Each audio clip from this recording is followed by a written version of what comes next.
Anterior pelvic tilt can be caused by muscle imbalance of 4 major muscle groups. If you don't properly assess and manage these muscle imbalance, over time, you can end up with lower back pain. Today I'm going to show you how you can assess and manage overactivation of the hip flexors.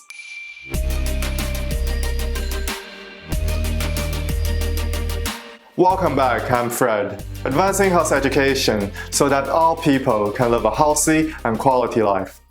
So what is anterior pelvic tilt? This is when your pelvis is rotated forward.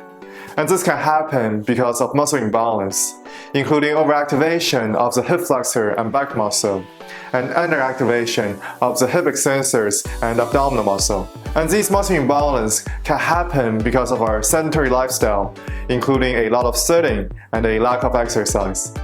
Overactivation of the hip flexor is a common cause of anterior pelvic tilt. When a muscle is overactivated, it will become tight and stiff. Since our hip flexors attaches to the front of our pelvis and our spine, if this muscle is tight, it will naturally pull our pelvis downward into this anterior pelvic tilt. And when our pelvis is in this excessive anterior pelvic tilt, it can cause increased curvature at our lower back. And biomechanically, this can lead to increased stress acting on our back. And if we don't do anything about it to fix this, over time, people can end up with lower back pain. So how can we assess for hip flexor tightness? We can perform the modified Thomas test. To do this, you're going to lay flat on your back, hold your knee towards your chest, then relax your opposite leg. There are 3 findings that can indicate a possible hip flexor tightness.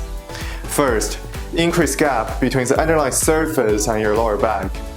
Second, your upper leg is floating above the underlying surface.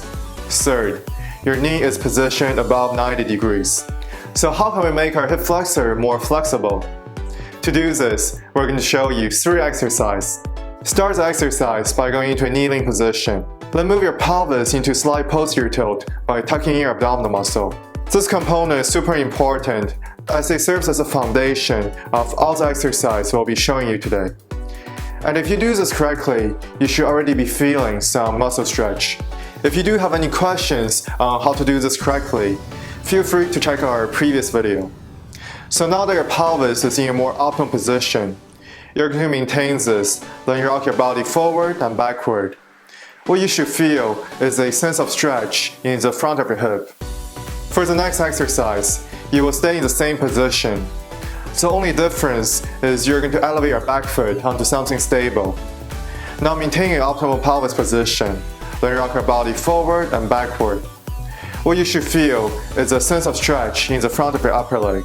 This exercise targets the rectus femoris, as when the rectus femoris is tight, it can also pull your pelvis downward.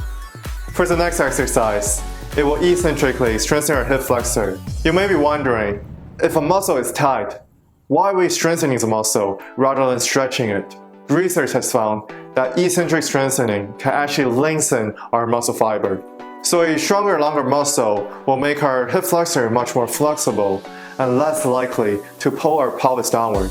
For this exercise, you will lay on your back, with one leg hanging off the edge of the bed. Position your pelvis into a more optimal position. Maintain this, then use a towel to pull your leg towards the chest. We're doing this so we can isolate the eccentric component. Now slowly control your leg downward. So there you have it, 3 exercises to fix your hip flexor tightness. If you follow today's program, it will help fix your anterior pelvic tilt and help you stay away from lower back pain. If you want to learn more about anterior pelvic tilt and ways to improve your general health, then make sure to smash that subscribe button. Thank you for watching. We will see you next time.